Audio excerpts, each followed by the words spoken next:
So, Unit 3, we are talking about decimals again. Now that we know how to read and write really large numbers and numbers with decimals, now we get to talk about comparing them.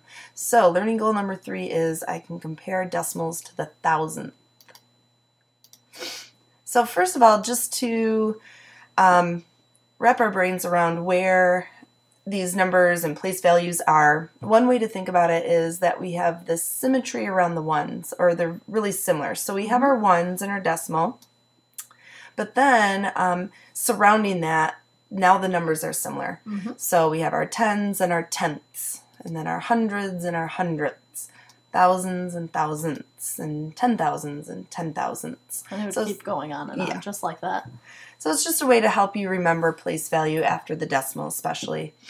So if you think about symmetry is when you can fold something in half and it will land right on top of itself. So if you fold right on top of this one, like right there, all of those will then land on top of each other. So if that helps you think about it that way, that was just another little quick visual to help you out. All right, and here's just another example, seeing how it looks and that the ones are in the middle again.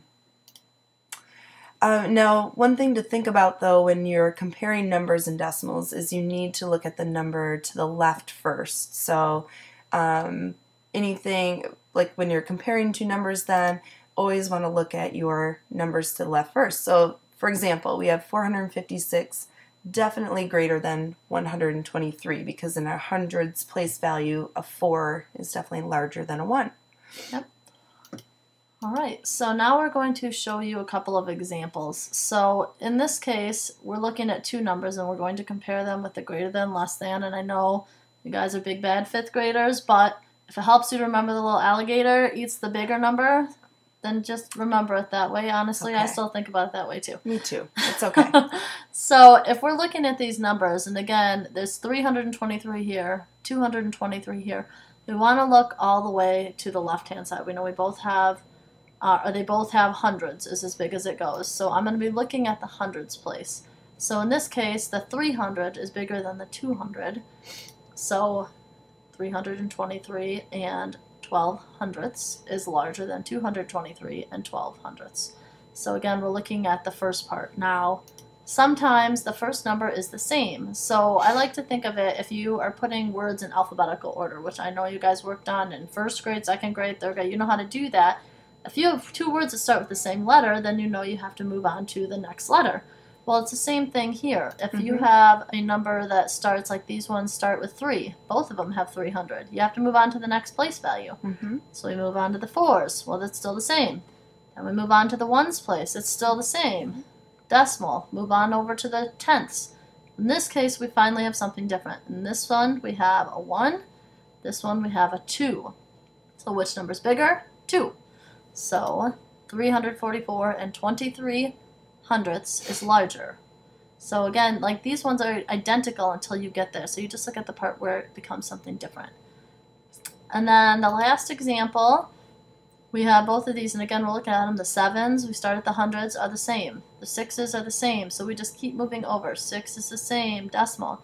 2, 2, and then once we get into the hundreds place, we have a 3 here and a 4 here. So which one of those is bigger, a 3 or a 4? Hopefully you all know 4 is bigger than 3. So 766 and 242 thousandths is larger. So we have a couple of examples here to look at, and we just want you to look at these, write them down, and now you get to do your little alligator mouth and figure out which ones are greater than. So take a minute to do that and pause, then we'll walk through them.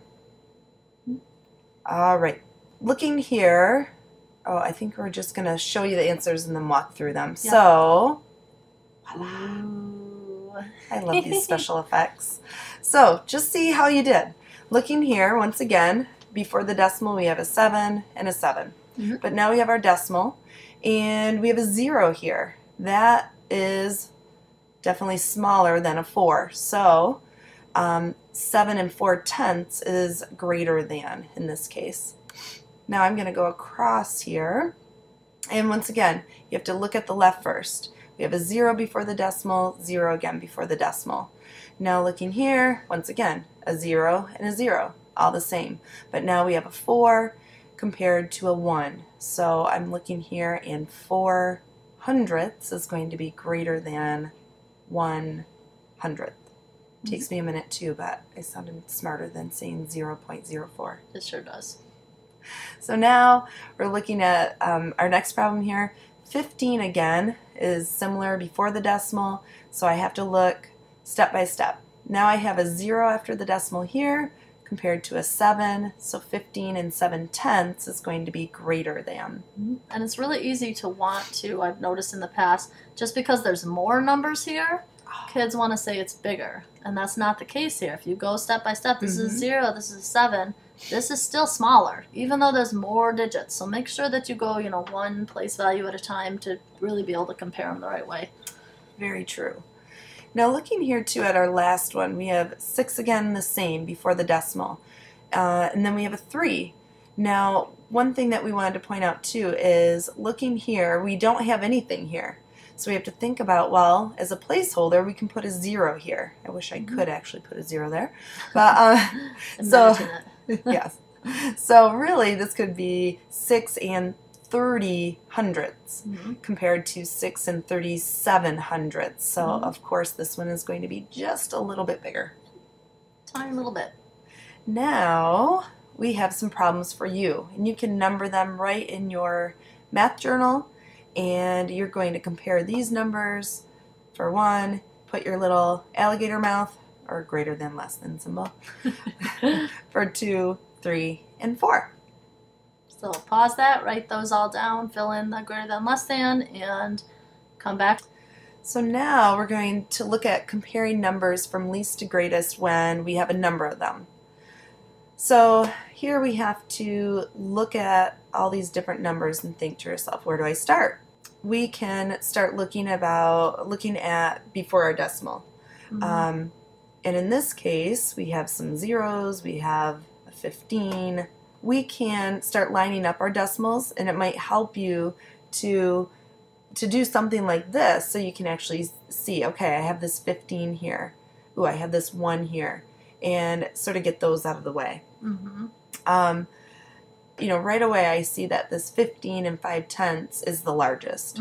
So I can get that out of the way, jot that down. Then I can look, and I have this 1 before the decimal. I know this is my next greatest number. Then we have to look, once again, step by step. I have these zeros, so now I'm going to look and compare, and after my decimal in my 10th place, the ones that I haven't written down or checked off yet, I notice that I have a 3 in the 10th place, so that's going to be my next greatest.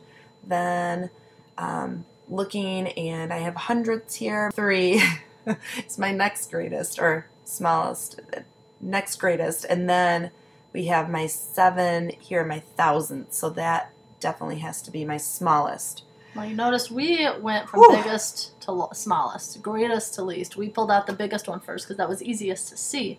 But you always have to look back at the question, because the question says least to greatest. So if I put them in order like we just said, we would be wrong. We'd have it completely backwards. So make sure you go back. You can put them in order like that, but then you need to, if you look at the next part where we give you the answer, it is actually smallest to largest, so we just had to reverse the order. So just pay attention to what's asking for you. Sometimes it will say greatest to least, sometimes it'll say least to greatest. Right. Just keep that in mind. Now you get to try one. Yep, this is the last one. So this one, again, if you need to line it up in your journal with the decimals, do that. If you can just say them, and that helps you, whichever way you want, but be careful. We made this one a little tricky on purpose with a few that we thought might throw you off. So make sure you look very closely at them, write them in order from, how do we want them to go? We can do least to greatest again. Do that one again. Okay, so smallest to largest again. Okay, so when we're coming back, we want the smallest one first, all the way up to the largest. All right, good luck.